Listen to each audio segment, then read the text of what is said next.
Hello, girl. Welcome to your Island Girl podcast, a new episode. It's January, a new month, a new year, and for a lot of us, girl, this is a month with a lot of pressure. We want to achieve all the goals that we want for this year on this month, and we also want to achieve the other girls from the previous year also right now. So we just put a lot of pressure on us, and it's like January, it's at this deadline to fix our entire lives at once. And listen, it's beautiful that you are motivated, and it's beautiful that you want more for yourself and that you care about your growth, but you can achieve your goals in a light way.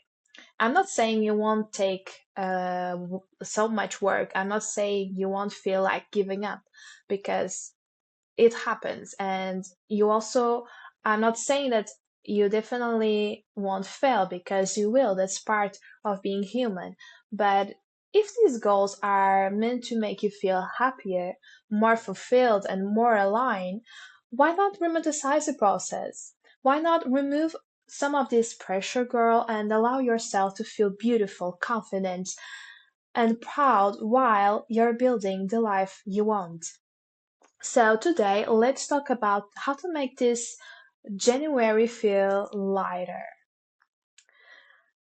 And January always felt heavy to me. January, when I was at university, it meant exams. And on top of that, I would put extremely ambitious goals for myself at this time of the year. And it was also a time that it felt so overwhelming to me. I want to enjoy Christmas with my family, but feeling guilty because I had so much study to do. And last year, after I finished my master's degree, I told myself, this is the perfect time to try to achieve these goals in a lighter way. So that is when the shift happened. Instead of asking, what do I want to achieve, and put that pressure on every goal that I put to myself, I decided to understand how do I want to feel when I wake up every day. And that is something that helped me to put all these goals in a lighter way because I wanted to understand how that girl that I want to become was actually feeling when she wakes up every morning. What is she feeling, and what is her rituals in the morning, rituals on the evening?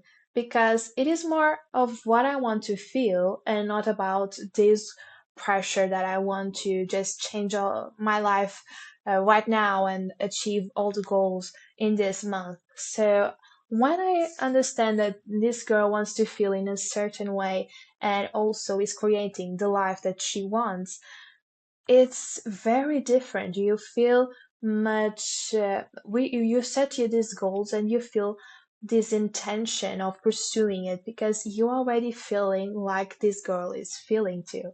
So it's something that you really need to try, girl, because yes, it's a different mindset and it helps you to romanticize the process and don't put that pressure on yourself and to feel anxious and overwhelmed and everything because you want to achieve it and you want to also romanticize the process because this girl that you want to become, she is not stressful, she is not anxious. That is not a thing that you put on your vision board, that you want to feel stressed and you want to feel overwhelmed and you want to feel anxious.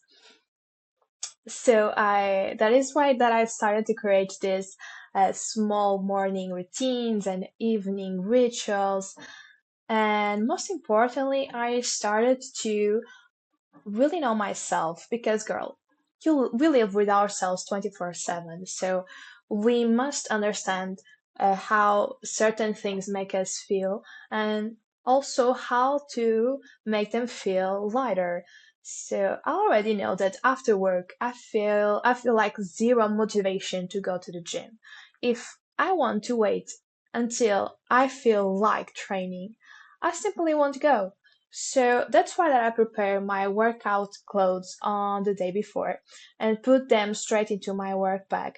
And I know my bag is heavy, it's annoying, but that is the weight of consistency. So I ask myself, how can I make this easier and more enjoyable? And for me, I love YouTube. I love music. So one of the things that I started to do is put a YouTube video on the background and start packing my workout clothes to go to the gym on the next day. And on my way to the gym, I decided to put music, the gym workout playlist that I love, I would put on my way to the gym because that puts me on the right mood to go to the gym. Yes, I'm tired. Yes, I don't want to go, but still, I am romanticizing the process because I know when I finish my workout, I will feel so good because I went, because I did what I have to do to put me in the girl that I want to become. So that is something that you can do and put you in a lighter way and in the right mood. So it's really key. For me, this works, and that is something that you need to try to all the goals that you want to achieve because it's more about the progress than becoming that girl and also romanticize the process. So when you achieve the goal, you are not stressed, you are not angry with yourself and all of that. So that is something that I really recommend. Another thing, another thing for me that it's important, it's the why. To really know the reason why you want to go to the gym. So for example, you put this goal that you want to go to the gym, and you can do this for any other goals that you have for yourself for this new year. And I try to understand the why I wanted to go to the gym.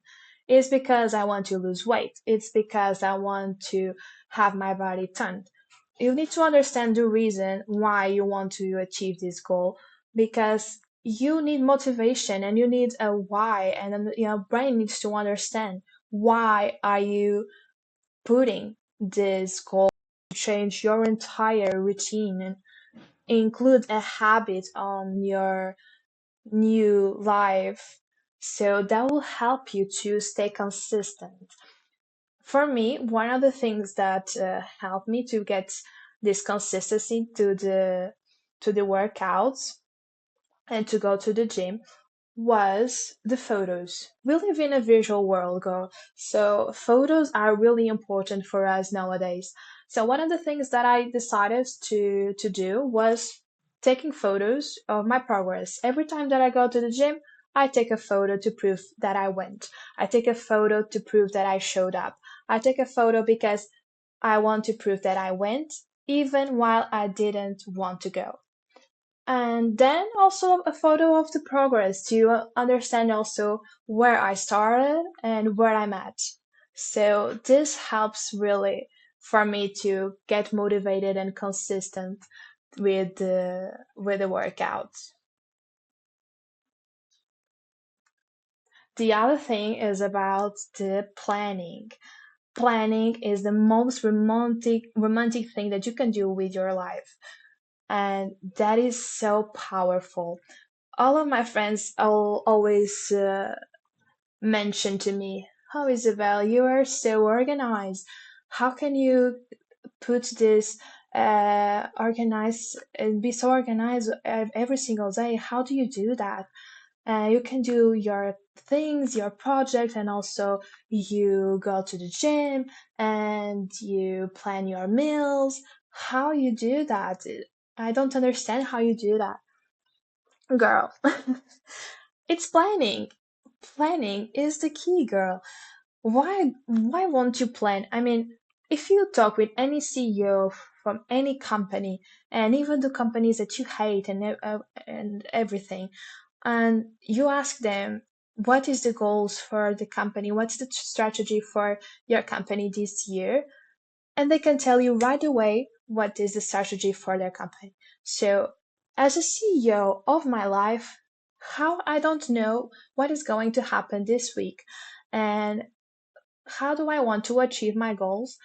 if I don't plan ahead what this week is going to be. Do you understand? So every week I have this what I call a CEO planning date. It's just a 1 hour, and sometimes it doesn't need the whole hour, just 30 minutes or something like that.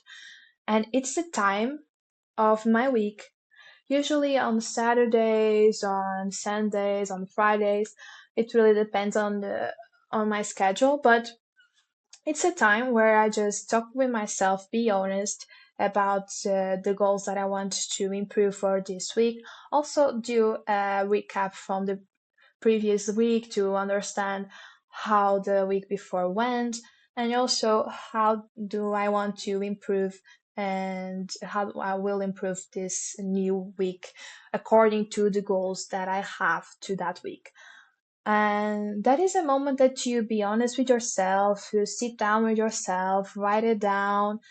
And if you feel like, oh, I don't have time for that, I don't have time to sit down and do this conversation with myself, you can do on the metro right before you meeting your friends or right before breakfast. You can do that. It's really simple and it's a compromise and it's a CEO meeting with yourself.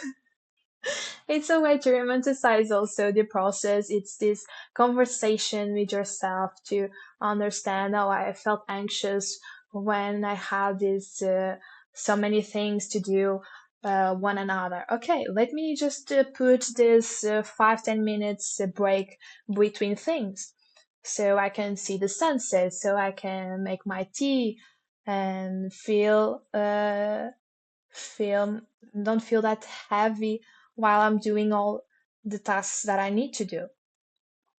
So planning it's really important, girl. It's something that we girls that romanticize life must do. We don't feel like we don't know what is going to happen and just forget about our goals and oh, this week I will not do that. Okay, so if you plan ahead, that is one of the things that helps you to feel more motivated and consistent also to your goals. I was thinking about the meal prep. So that is something that I started to incorporate um, in Lisbon when I started to go to the office and all of that because it's very complicated to go to the office and have this meal prep. So what I decided to do is on Sundays or on Saturdays, do a soup for the week. You can also freeze that soup. It helps you also to another times that you don't have that time. You can just take that soup from the freezer and you have already a meal prep. And other things that you can do is just have this soup and then, of course, some meal prep for the week. And that's it. You have already the meal prep and you don't need to do another day on the week and just feel so anxious because you didn't prep everything. So that is one of the things that I recommend. The last one that is the most important one is the self-care is not negotiable. Girl, self-care can't be a negotiable, can't be just something that you just put on a trash. Self-care is really important. You need to have the time for yourself to set up the mood for the day. It can be the coffee moment, girl, the coffee moment is something for me, but it's something that it is really, I can't miss that. I can't miss the moment with my coffee.